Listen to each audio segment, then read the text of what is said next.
Susuklian ko rin Hi guys, pagkabuti kumakain. sa akin pagdating ng araw. Guys, panoodin niyo to. Click. Open ko lang sa cellphone. Hello guys. Kaya ang hiling ko sa'yo, sa susunod na may parcel ka sa lugar na ito, tangkihan mo na, mahirap makipagsapalaran. Ako po, Lolo, sa Let's dito kay Lola. Salamat po. Okay, ito na. Sabi mo yan ah. Hindi kong isinuot ang aking pantalon.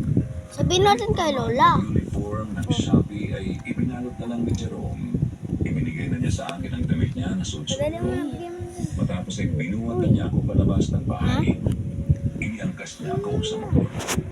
Marunong daw siyang magmaneho at kabisado niya ang daan kaya madali ka rin nakalabas ng baryo at nakarating sa iyo. Ayun, bebe ko. Yung pag-away. Malalim Yung ang tubig sa kapabungan ilog mo. gawa ng damag na pagulan. Elvira, wala tayong dadaanan. At pangalan Malalim niya. ang tubig sa ilog, tignan mo. Heart.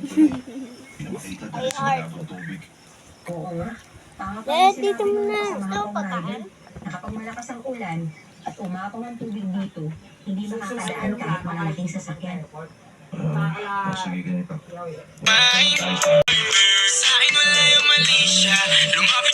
Meron pang isa Nandun na ako guys. sa inyo.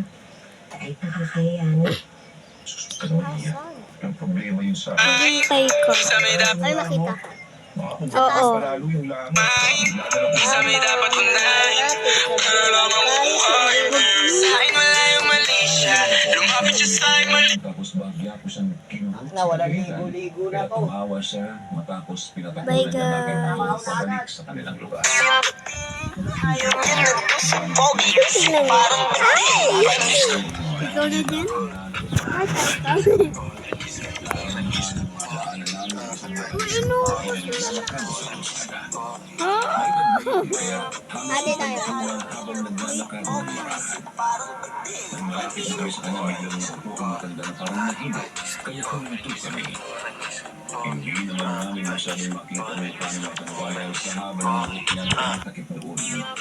Pero wala tayong Si Art. pansang magsalita. Punta kami ng Bulacan, Batangas. Yes. Nag-bingo kami and swimming. Medyo napagod ako sa paglalakad kaya ako'y nagpahinga lang muna pansamantala.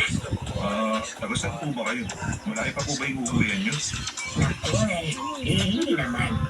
Taga-riyan lang ako sa malapit. Ang Bakit gusto ko dito talagang lang yan, oh? magpahinga muna. Doon po kayo magpahinga sa gilid. Opo dito.